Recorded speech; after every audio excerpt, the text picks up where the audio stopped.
Hello everyone. आज हम बात करने जा रहे हैं history of computer and it's generation. तो जब अगर सबसे पहले हम बात करते हैं हिस्ट्री ऑफ कंप्यूटर के बारे में। अगर हम हिस्ट्री की बात करें तो जो कंप्यूटर है वो एक कैलकुलेटर का अपग्रेड वर्जन होता है। तो सबसे पहले हमारे पास आया था एबेकस नाम का एक कैलकुलेटर जो कि 5000 साल पहले आया था। इसको इन्वेंट किया था चाइनीज़ वैज्ञानिकों ने। यह एक फर्स्ट कैलकुलेटिंग डिवाइस था और जो कि रेक्टेंगुलर शेप में होता था और इसमें बहुत सारे तार होते थे और तारों के अंदर बहुत सारे बीड्स होते थे जिनकी हेल्प से कैलकुलेशन की जाती थी। उसके बाद में आया नेपियर बोन्स। नेपियर बोन्स 1614 में आया था जो कि स्कॉटलैंड के वैज्ञानिकों ने इसका इन्वेंट किया था। जैसे कि आप पिक्चर में देख रहे हैं, इसमें काउंटिंग होती थी और सबसे पहले लोगरिथम की इसको काउंटेबल बनाया था इस कैलकुलेटर ने। उसके बाद आया पास्कल कैलकुलेटर जो 1642 में आया था। ये ऐसे ओडोमीटर होता था जैसे कि हमारे कार, स्कूटर, मोटरसाइकिल में होता है, उसी टाइप का ओडोमीटर के टाइप में इसको डिज़ाइन किया गया था। और इसका अपग्रेड वर्जन आया था लेबनीज मशीन के नाम से कुछ साल बाद। उसके बाद 1822 जो कि golden history of computer science कहा जाता है इस सन को। इस सन में चार्ल्स बेबेज ने अपना एक कंप्यूटर इन्वेंट किया था जिसका नाम था डिफरेंस इंजन। और इस डिफरेंस इंजन में एल्जेब्रिक इक्वेशन को सोल्व किया जा सकता था और 20 डिजिट तक किसी भी नंबर को सोल्व किया जा सकता था।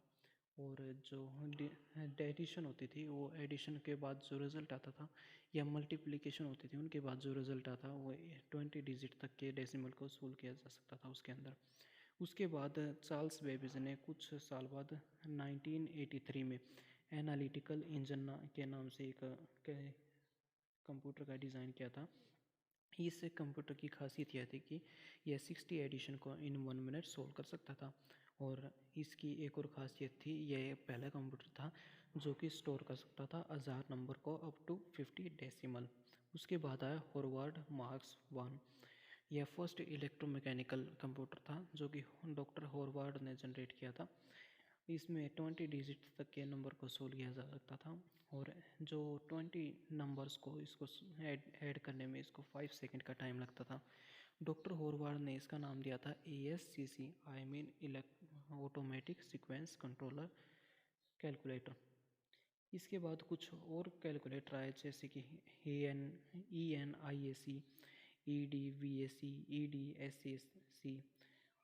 इसमें ENIAC that's mean electronic numerical integrator and calculator. ये 5000 एडिशन को इन 1 मिनट में सोल्व कर सकता था। इसके बाद आया EDVAC, electronic discrete variable automatic computer. और इसके बाद आया EDSAC, electronic storage automatic calculator. तो ये तो थी हिस्ट्री ऑफ कंप्यूटर। अब हम बात करने जा रहे हैं जनरेशन ऑफ कंप्यूटर के बारे में। तो जो फर्स्ट जनरेशन थी वो आई थी 1942 से 1955 में। सेकंड जनरेशन आई थी 1955 से 1964 में। थर्ड जनरेशन आई थी 1964 से 1975 तक। फोर्थ जनरेशन थी 1975 से 1989 तक। और जो लास्ट फिफ्थ जनरेशन थी वो थी 1989 से now at A present time, मतलब अब भी वो चल रही है। अब फर्स्ट जनरेशन के हम कंप्यूटर के बारे में बात करें तो इसमें आए थे ENIAC, EDVAC, UNIVAC, IBM 701 और IBM 650।